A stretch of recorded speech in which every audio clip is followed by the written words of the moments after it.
that the alleged shooter is someone who apparently volunteered on my presidential campaign. I am sickened by this despicable act. The chair wishes to mark the return to the chamber of our dear friend and colleague from Louisiana, Mr. Steve Scalise. When I was laying out on that ball field, the first thing I did once I was down and I couldn't move anymore is I just started to pray.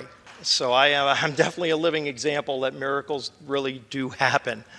My femur was shattered. The hip and pelvis had serious damage where the bullet went through and did some damage to areas that had to be shored up with steel plates, and they did a phenomenal job of rebuilding Humpty Dumpty. I mean, there was a lot of damage inside that had to get fixed. The first place I want to go to thank true angels along the way starts with the United States Capitol Police. Crystal Griner and David Bailey.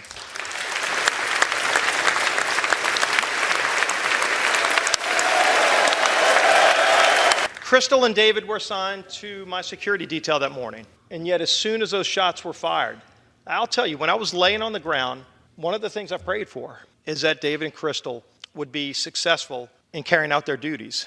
And both David and Crystal are incredibly well-trained, incredibly professional. But when I was laying there, not long after the first couple of shots were fired, I could hear a different caliber weapon. And that told me that they had immediately engaged the shooter. And let me tell you, if they didn't act so quickly, and even after being shot both themselves, continued to engage the shooter and ultimately got him down, which not only saved my life, but saved the life of a lot of other people that are here in this chamber today.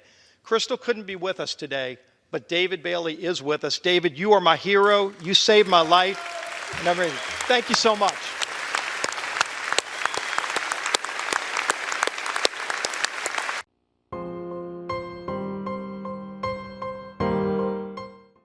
Steve Scalise was shot and badly wounded and is now in stable condition at the hospital. Many lives would have been lost if not for the heroic actions of the two Capitol Police officers who took down the gunman despite sustaining gunshot wounds. We may have our differences, and that we are strongest when we are unified.